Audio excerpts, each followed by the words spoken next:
What happens when you make a promise to your partner on a podcast that thousands of people might hear? A year ago, Robie and I sat right here and answered some of the questions from 20 Questions for a Year Well Loved. We talked about our future, dreams, what we wanted to change. And then, because apparently we like pressure, we made some rather specific commitments on camera with y'all as witnesses.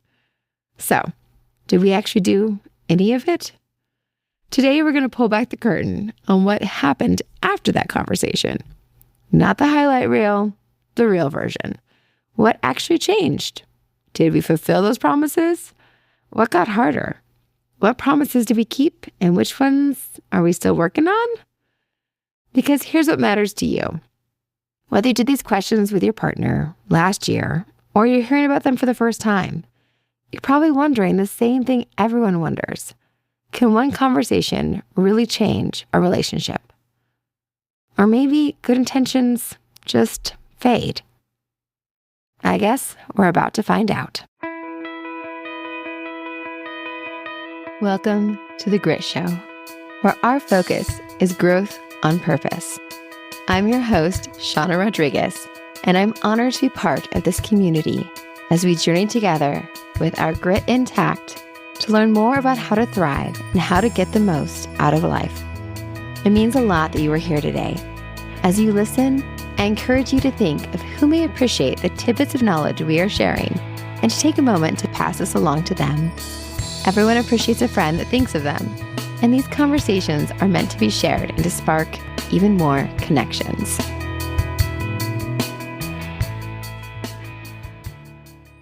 Well, the first thing I need to do is to introduce our guest for today. And it's someone you've gotten to know a little bit better in the last couple of years because he has been a little bit more visible. But I would love to introduce you to Robie Lawrence, who is known affectionately by his colleagues as Robert. But I have known him for a very long time, so I call him Robie, and I get away with it. And it seems that that's kind of made the name Robie make a little bit of a comeback too, don't you think?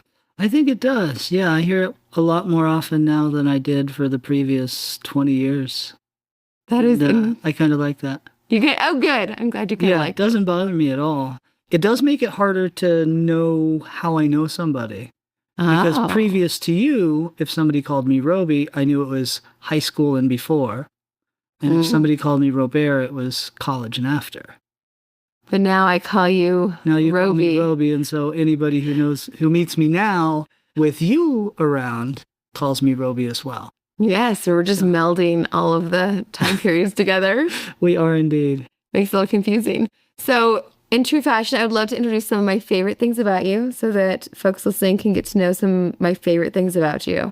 So my favorite things about Robie is probably the diversity of character you are, because you are not only, I think I joked when we first started dating this round, as we might call it easiest, this round we started dating, that I joked about you being the jock from high school.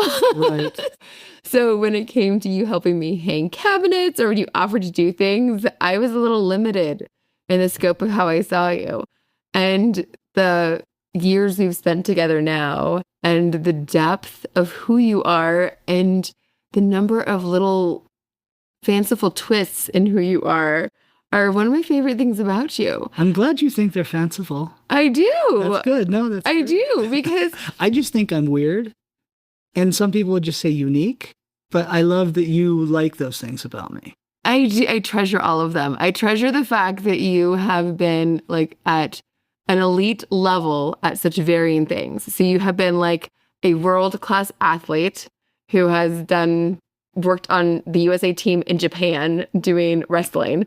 And yet you've been on a world stage, essentially competing with video games, which to me, I don't know if there's many people that could say they have done those two things, perhaps. They're wildly disparate. They are. And yet you are also this fabulous athlete now with golfing. And golfing is like this more solo thing, but you connect with your friends when you're doing it too. But it's definitely this different type of discipline then people think of a lot of different other athletic pursuits. Right. And so the variety of things that you do, but at the same time, you are like, if we went to play, what was it?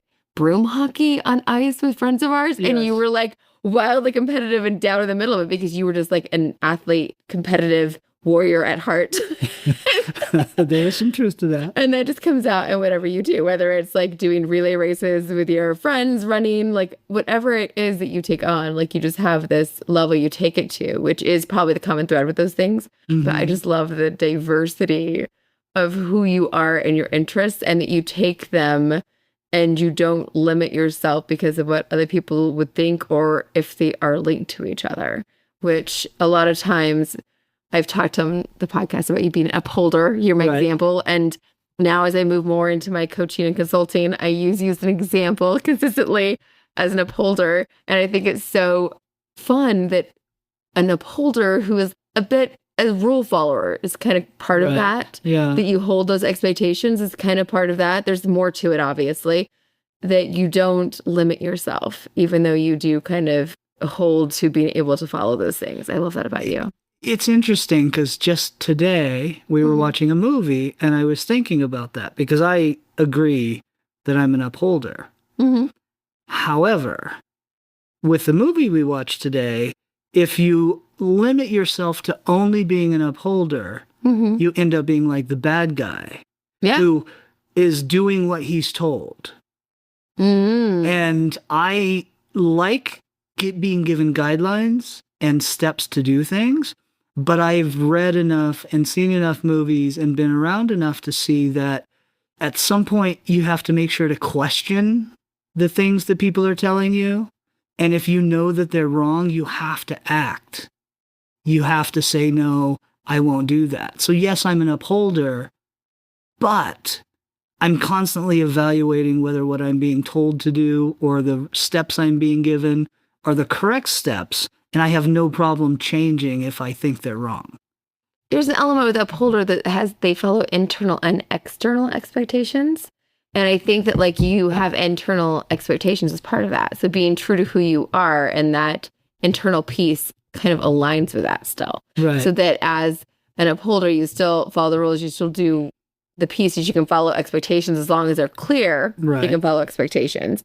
And you're not doing it because of who's telling you to do it, as a responder or an obliger would do, that you're doing them as true to yourself as well. So holding expectations internally and externally doing that. Right. So, yeah. So it gets complicated when we start getting into the layers of those pieces. Yes, we got a little off topic there, everyone. So hold with us. Introduction of how diverse you are and who you are is like part of that piece of doing those elements. And the reason we're here today is because a year ago, we did an episode about the 20 questions for a year well loved. It was a fabulous experience for both of us. Yes, it was. And that we shared with other folks. And we wanted to kind of go back to that as a way to close out the year and to open the year. So this episode and our next episode will be looking at that. And our first step of that is to kind of re-look at the year behind us and what we think that set us up for, like how that influenced things and influenced the way that we interact beyond just answering those questions and that disparate time of having those conversations. Do you feel like us doing that exercise like stretched beyond that conversation? Yes and no. And I would say I loved doing it again. I love doing those questions. And it definitely had me thinking beyond past the podcast. Yeah. However, as often is the case, when the world goes awry differently than what you thought your year was going to have, I don't know how much the podcast and the questions had influence beyond then, because I feel like, and maybe it did, I don't know, but I feel like when my world gets turned upside down, there's less intention with my movements and more of just reaction and treading water. And I don't know. I would like to think it had some influence, but I really don't know. I like that you're saying that, because I think that oftentimes we feel like that. We feel like we do an exercise and the world gets turned upside down and like the value is kind of dumped out when the world gets turned upside down. And I would introduce the concept or the thought that the things we did as part of that exercise opened up communication pathways that made it easier to navigate. So we're going to revisit some of the answers we gave last year, and folks listening can go back and listen to those episodes and hear the exact answers that we gave. And we didn't fulfill the exact things we'd hoped to do, or things like shifted during the year. But for me, I think the beauty is that we didn't need to get the exact answers and follow through on the exact answers. We needed to get on the same page about the direction we were headed. So as we had to like course correct and adapt and different things kind of came about, that was okay because we were kind of jumping off at the same place. Whereas if we wouldn't have had that initial conversation to kind of get on the same page a little bit, and we were at two different places, it would have been really hard when things got turned upside down. We would have been falling off two different sides of the same cliff. Right. Instead of like jumping off the same place together. So as much as like very correct. And I think everyone listening feels like that, like, oh, well, we had this conversation. We didn't do exactly what we said we would do. And that's true. But having the conversation and figuring that out sets us up for this conversation to say, okay, now where are we going from here? Right. Right. And that open place. But I feel like this past year, and it's been quite a year. It's been quite a year. But this past year, our communication has been exponentially better. Like, I feel like our relationship, we've had better communication than I thought was possible in relationships at times, and been very impressed at our overall growth in that area. And then to see that, like, take a step up that I didn't even know there was another level to level up to, right? So we leveled up through that conversation. And I feel like that process has opened things up to a place where we communicate even better. And maybe it's largely because I feel like you've been able to share with me when I'm not asking for things in a way that's helpful and when I'm doing things in a way that's not beneficial. And I don't know if you could have articulated that before. And that part of like this process of these questions we went through kind of helped flow pathways to even be able to communicate better. So I feel that even though like we'll get to like we didn't do the exact things that we'd hoped to do on the list, right? That it wasn't about the list. It was about finding ways that it was about 20 questions for a year well loved. Right. It was 20 questions to get us on the same page and better connected. And I feel like it met that objective, even if like things we talked about weren't things that were able to happen because life. What's the most important part of the name?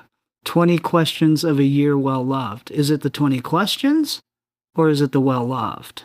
Yeah. And I think we may not have gotten all 20 questions, but it was definitely a year well loved. Yeah. So yes. I think that's the important part. Well, when we got the questions, we just didn't get the answers. Yeah. I'm okay with that. You're okay with that. We can be on the same page with that. We can roll with that. Yes. So that's probably, for me at least, that was the thing that I noticed, that I was surprised that there was things that we talked about doing that didn't happen.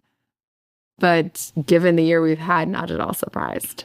And then knowing how that experience has stayed with me throughout the year, and that connection has been deeper throughout the year, and feeling like it set us up for being in a really good place, even if we didn't do all those things. Right. No, I agree.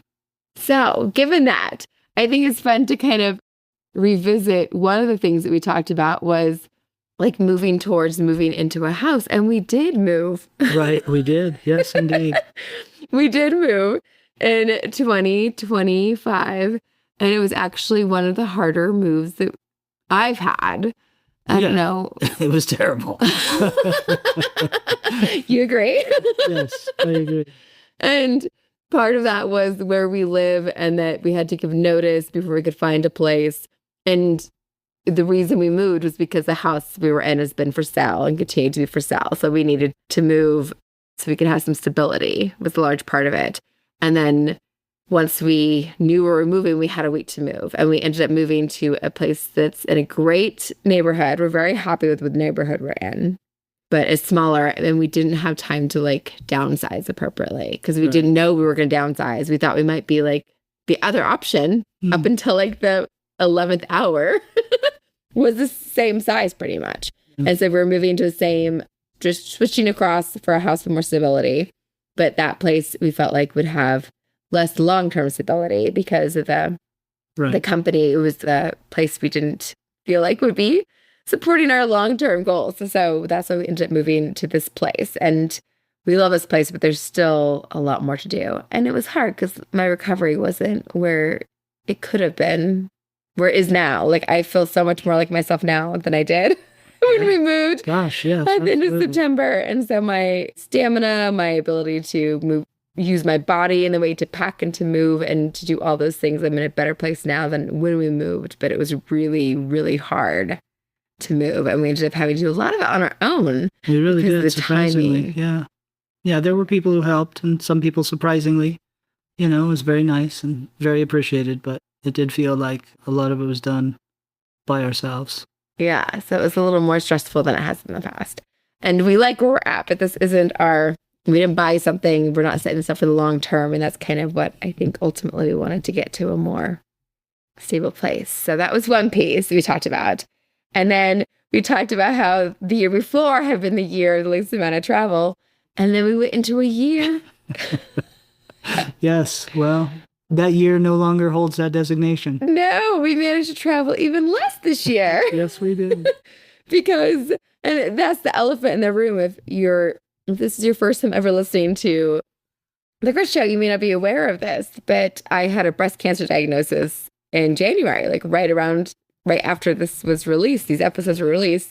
I got a breast cancer diagnosis that took until the middle of August for things to kind of resolve with that. And right now we're at no evidence of disease and finally body recovering more fully and moving in with optimism. Still one more test to be done next year, but we're still very optimistic and moving into a good place.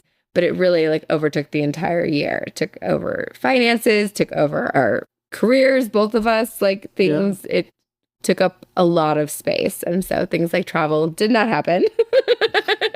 And I had all these beautiful things because there was all this downtime that I wanted to get done. And even just like simple art projects.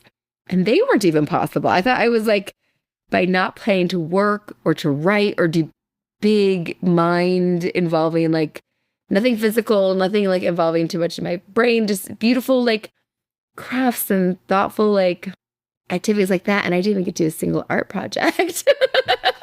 Not possible. Not possible, which also brings us the fact that we had this grand thing we spoke about on the second episode, that our goal was to finish our painting from our wedding. And that also did not happen. No, it did not. It did not happen. Unfortunately. Yes.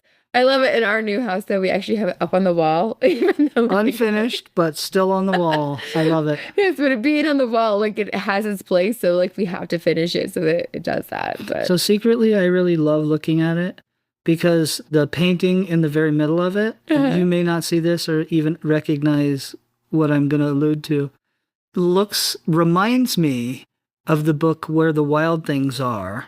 When Max has the wild rumpus, there's a picture of him, drawing of him like with one leg up, his head's back, and he's like, I don't know, banging a drum or something. And that's the image I see. It's like a Rorschach test. That's what I see in the one piece that's painted in that. So what's done so far reminds you of that? So what's done so far reminds me of Where the Wild Things Are. That's kind of awesome. I like that. So at least it has a positive vibe to it. But I think that amusingly, we're still unpacking. And the goalpost, I gave myself this wide goalpost of like the end of 2025. And now I've like the end of 2025 in a week. because we're about to be traveling for, because, there's so many things going on. So I've given myself a wide berth with like trying to get moved in and settled in because it's been an adventure. It is. And I have said a number of times to myself and to other people, we make arbitrary goals and then get really anxious when we don't meet the dates that we set. Mm-hmm. When the reality is you can just move the dates.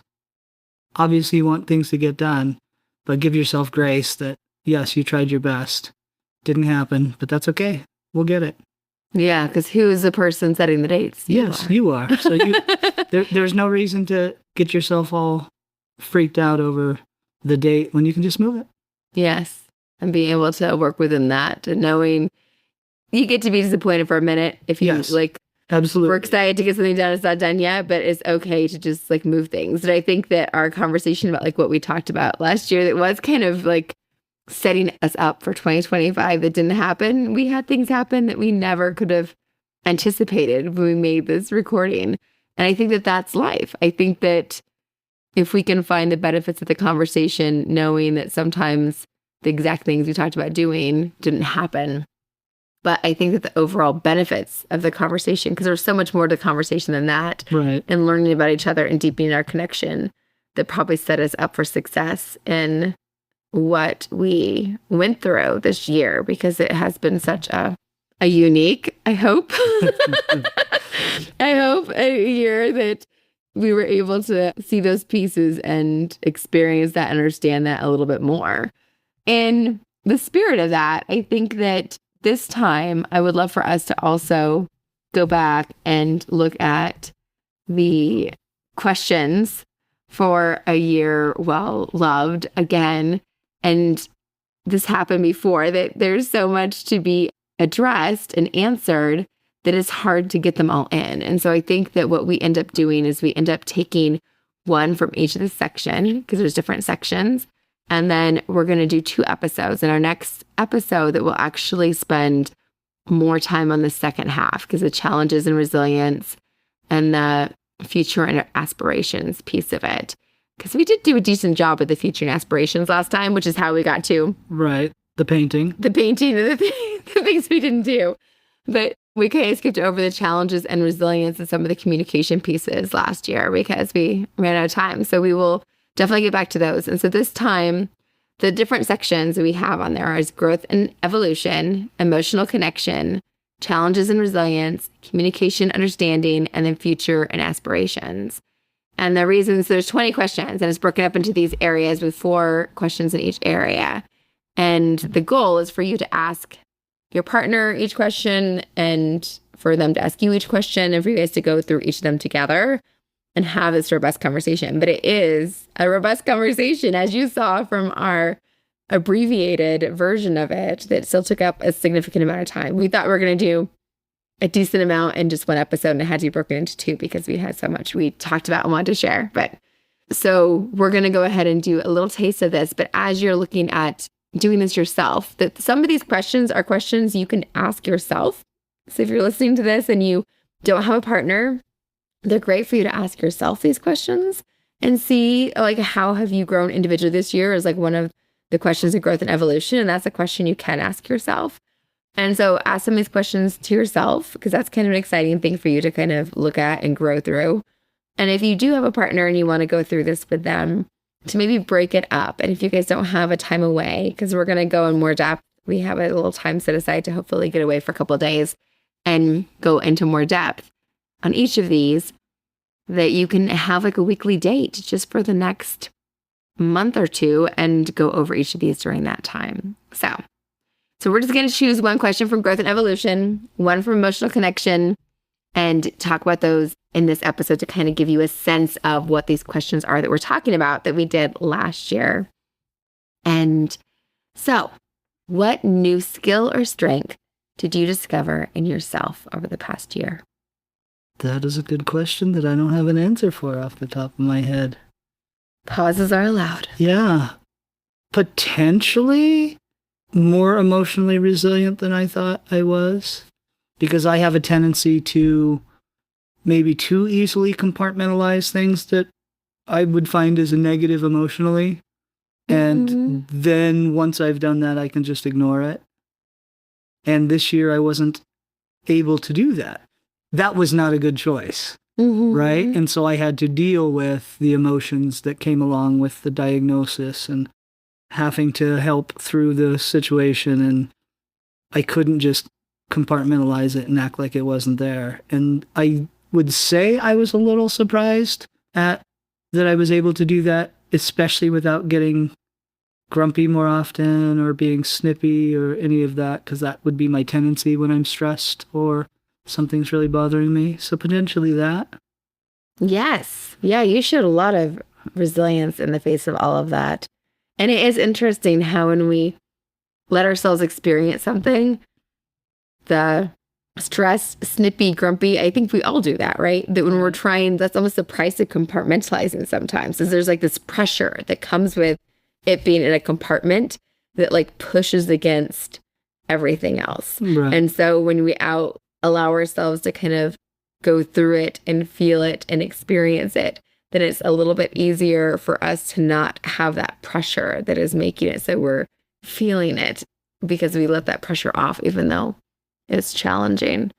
But yeah, you had a lot of roller coaster moments in the past year, a lot of questions about what the next step was and what was happening. And you definitely rolled with it and showed a lot of emotional resilience. Well, thank you. Realistically, I had the easier side of the year. I still don't believe that. I don't believe that. So for anyone listening, that's one thing that I'm holding to. And I've told my friends this. I don't think I've talked about this much on the podcast, but I've told my friends that when it comes to physical pain, so like when Robie, he has stuff with his back, and when his back stuff is happening, physical pain. If I break my leg, like physical pain. If I have a migraine, physical pain. When one of us has physical pain, we get to be the primary patient and we get to be the ones that are having the hardest time. When it comes to the long-term well-being and potential mortality of our partner, the other person gets to have the hardest time, because I think that that's the biggest threat to either of us into the situation. And I had a friend who lost her husband in around the time that I was going in to have my surgeries and dealing with all of this. And I just kept thinking like how grateful I was that I was done with cancer and not dealing with losing Robie, because that would have been like, I get teary even thinking about that. Like, I will take, okay, don't say it too loud because we don't want to repeat, but never mind. But when it comes to the choices and options, like losing my partner versus like battling something, like it's easier to battle something than to lose someone for me, especially this person who is just like, and the threat of that is huge. And so when either of us is dealing with the threat of losing the other, that gets to be a bigger deal than dealing with, you know, whatever else, unless there's immense physical pain. And then if there's immense physical pain, and then we get to do that. But for the most part, I don't know if it's because of my mindfulness practice isn't that great, but my ability to let go and like do those different things and just walk in the moment with things, that I'm still surprised how well I did with the surgeries and with all the things that I had to go through. You did amazing. It certainly surprised me just how strong you were through the whole thing. Yes, and it wasn't that hard. And I don't say that. I know, it's terrible. So I feel like it then really I got something to live up to if I get. No, I really feel like it was like a mental thing more than a physical thing. I really feel like it was a mental thing that I was very blessed to have. That I definitely mentally prepared for all of that stuff and was able to sit with it and be with it. And my body didn't have to constantly scream at me because it felt and knew I was listening to it. Right. And that was more my way of conceptualizing pain, was something that worked with what I went through. And so like, I'm lucky to have people around me supporting me and all those different things too. But I was very fortunate. So don't ever, if somebody goes through what I went through, they get to complain all the time about pain. Don't listen to me. Pretend that's the experience for everyone. No, we won't do that. I would like to ask you when did you feel the most secure in our relationship this last year? Ooh, there was one day when we were sitting out on the porch. We used to have a porch we would sit out on all the time at the house we had previously. And when you go through all of the physical changes that come with a breast cancer diagnosis and a double mastectomy and all those pieces, you can be a little self-conscious about things. And as you know, there was somebody in your world that made me feel like a little bit more self-conscious about things. And I was able to be really honest with you about that. And you were really great about letting me know that that person was not somebody that I needed to worry about and that I didn't need to worry about that. And it's hard for me because more than one person would be like, Shawna, you're not at all jealous. You're not at all insecure. And yeah, when you don't, when you don't have breast cancer and your entire body taken away from you, it's a lot easier to not be that way. And to feel like I could come up with all the reasons that other person was who I am not because of everything I was going through. Mm-hmm. And so I think that when you really stepped up into that, and I knew that was hard for you to step up into that, for that, in that specific situation, that actually meant a lot for you not to feel like I was being ridiculous and everything else, and to help me feel more secure in our relationship at a time that I was feeling very vulnerable. And so you've been an amazing rock in a million ways, and I've always felt secure with us. And I know you would never, ever do anything to betray our relationship. But I felt like that person was a threat because they represented things I wasn't and couldn't be. And you just really helped to neutralize that. And that meant a lot to me. So that's probably a time that I felt very secure and very grateful to you. And that you could understand that I was feeling more vulnerable. It makes sense. And, how could you not in that situation? But I love you. And you're right. That person's all the things that you're not. Which is why I'm in love with you.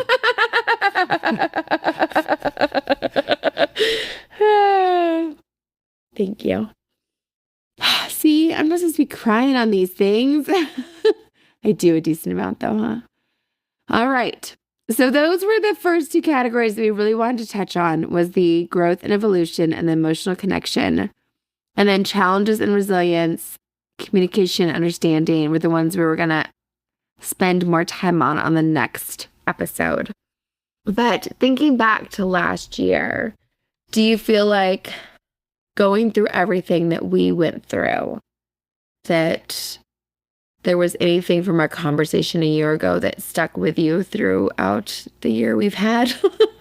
Interestingly enough, again, I won't be able to pinpoint any particular thing, but I would say what surprised me the most when we did the podcast is just how much deeper our relationship felt just because we had those conversations and discussed it.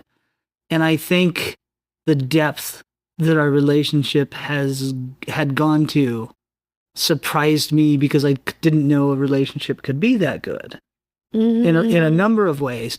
And it helped me during the difficult times that I've never questioned us. I've never questioned any part of our relationship. Even if you're going to get frustrated with somebody at moments, but it's never about, is our relationship wrong or something? That's a given. We're awesome together. Our relationship is as deep and strong as we could possibly have it. This is just a blip. Anything else outside of trying to affect us, it's just we're united front, we're one person, we're going to get through this together. And I feel like conversations like this help sort of bring you an armor or a barrier against all sort of outside influences. I think it was great that we had done that before a couple of weeks before a major health concern. Yes. So I would say that for sure. I guess looking back, one thing that helps is hearing you talk about our relationship, and it's hard to articulate for me, but I know what I'm thinking all the time. But until we actually sit down and have a conversation, I don't know what you're thinking. And just the strength I take from hearing you talk about what you see as a strength in me or anything like that, those are, I hope everybody gets to hear that from their spouse, because it is a really good feeling, and it just cements your trust in your partner and your relationship. And I think that is something I didn't know I desperately needed.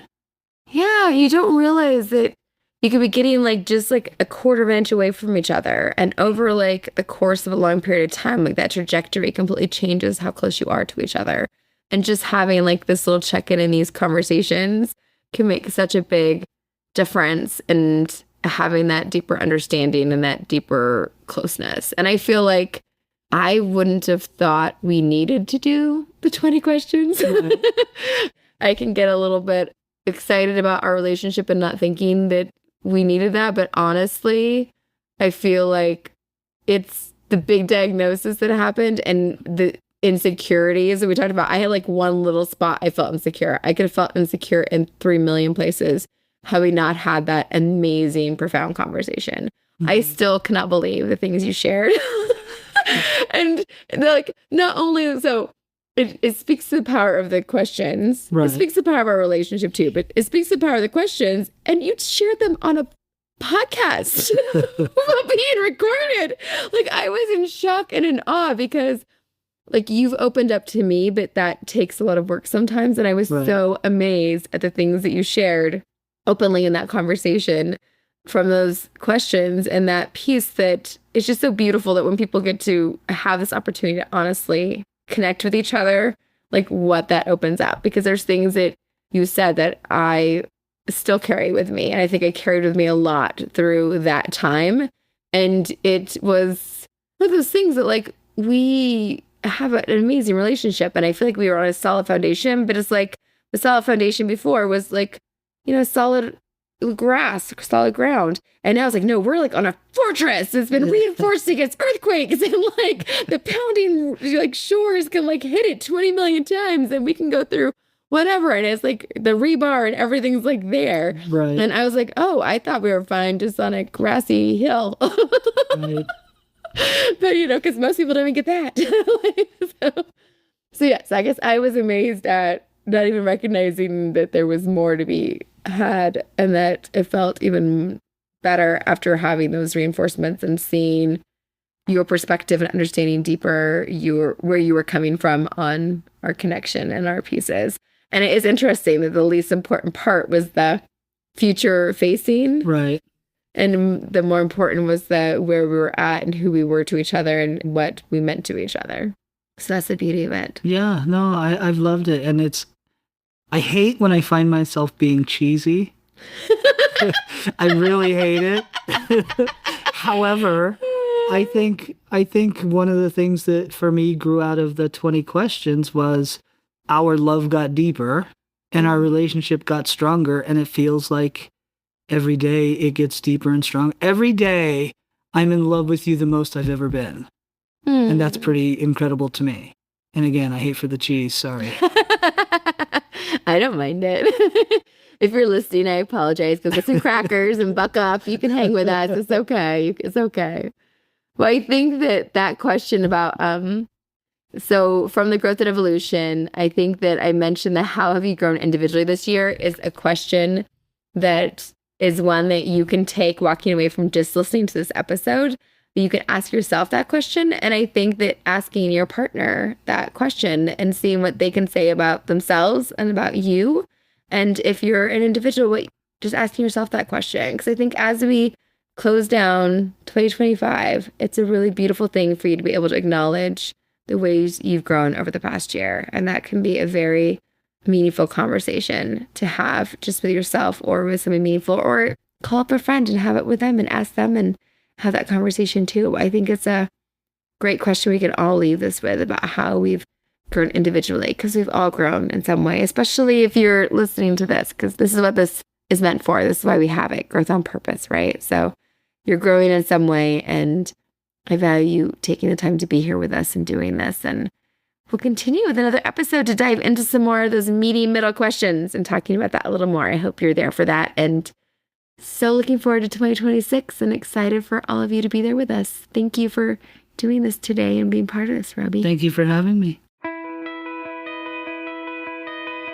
I value the time we shared together today. Thank you for making time to be here and to continue taking steps towards growth and bringing more ease into your life. I'd love for us to stay connected on Instagram at Shawna Podcasts or at the.grit.show. There's even a link in bio at the.grit.show where you can send me an email to let me know what you thought today's episode. Hearing from you helps to make the effort that goes into producing these episodes worthwhile.